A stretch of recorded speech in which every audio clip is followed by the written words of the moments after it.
Hey everyone, and welcome to my channel. So today I'm going to be talking about the books I read in February.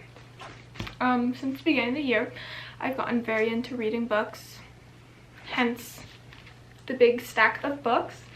First, I want to talk about like where I get my books and the best way, because I hardly ever buy books at full price because that's so expensive. And I don't think it's good for the environment, really.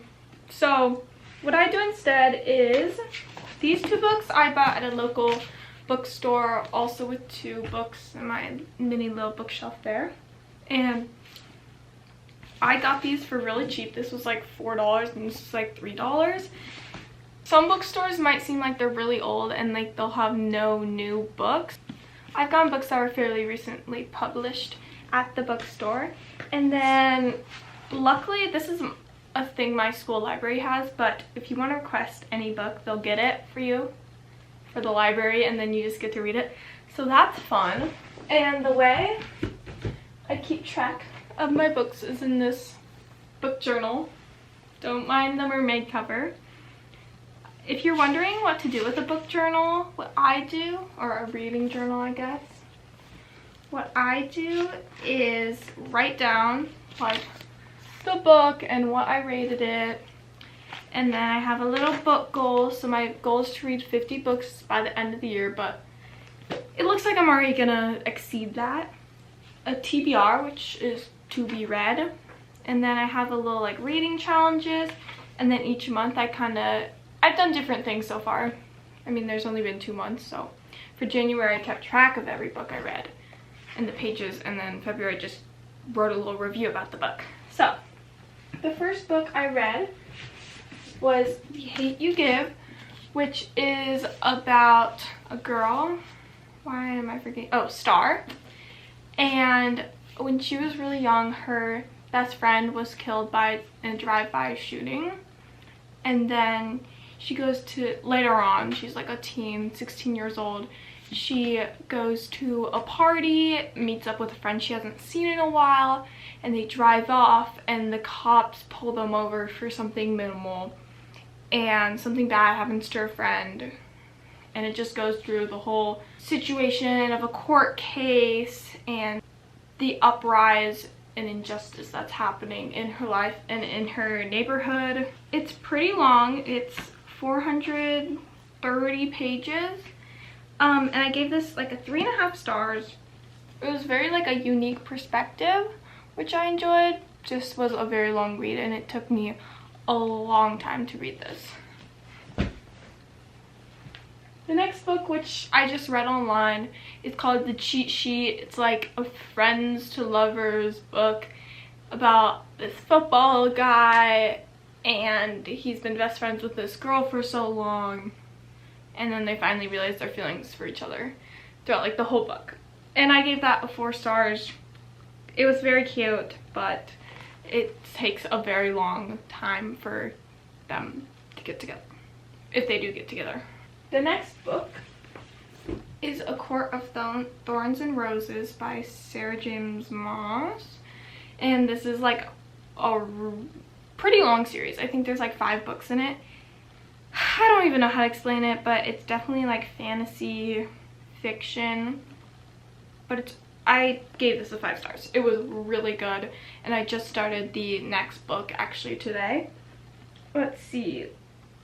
I thought the first half of the book was much better than the second half, but it has to deal with this girl.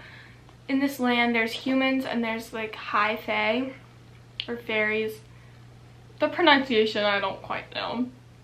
And the humans live this really terrible life while the fairies are like killing machines, but then also live in these great palaces because they enslaved the humans a long time ago, but they're finally free, and now there's just drama between them. And this girl who kills one of the fairies through a treaty has to go to the high fae, whatever, Prithian land. Sorry, I'm really bad at explaining this. And there's a little love story, but I feel like it's a combination of like Twilight, Beauty and the Beast, And the plot twist in this I did not see coming at all, and I thought it was really good. Like, it made sense once I had known the plot twist, but I never saw it coming. So it's a really fun read. I really like the characters too. The next one I read was Ready Player One, which was a little out of my comfort zone. I'm not even gonna say that. It's very like, it's like 2040, 2050, the world's a mess. Like, it's really interesting because some of the things they were describing, like a worldwide pandemic, I was like, and like global warming. So the world really sucks in this. You know, there's like corrupt politicians, and there's this kid we're following who doesn't have parents, and they basically, the whole world uses this virtual reality. It's called the Oasis, designed by this guy. They go to school there, they play games there. People spend most of their lives on it because the world around them is not great.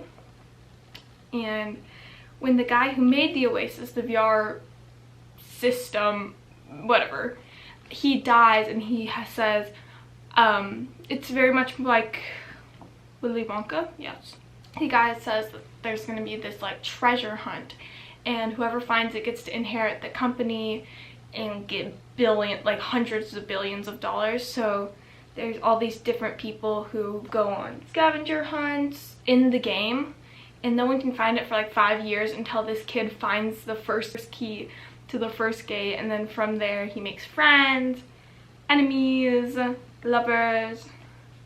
Lots of things happen in this book, but it's all centered around this virtual reality world, which was really interesting. I gave this 4 stars because it did not go where I was thinking it was going. It also kind of made me feel a little icky because like this guy would just sit in this room. He didn't go outside for like 100 days. He was just in this like virtual reality world, so it's a little dystopian, I guess. And the things with like AI and VR in today's world, like this is what we could turn into.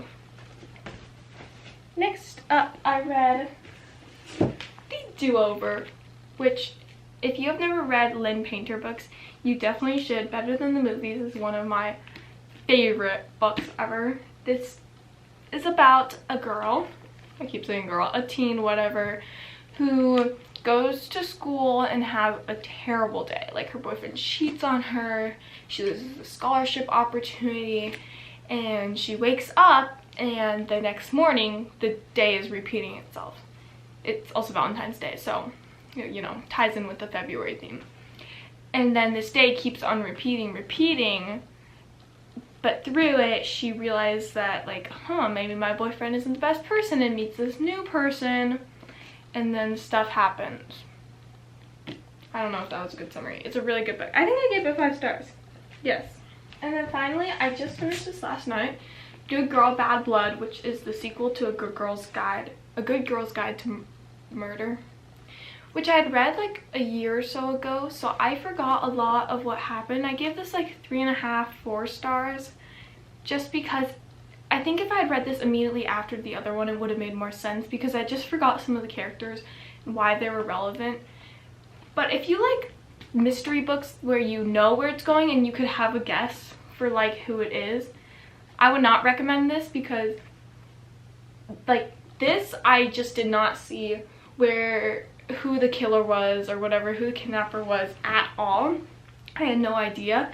So these books really love to keep it very, not vague, but in the end there's someone who you did not think that this happened. It's never just one person, it's always like a whole situation. But this girl, Pip, who had just solved a murder case from the last book. One of her brother's friends goes missing and she's trying to find him, but she discovers a lot more stuff when she does that. That is all the books I read.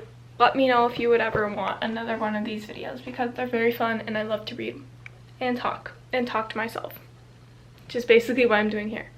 Toodles!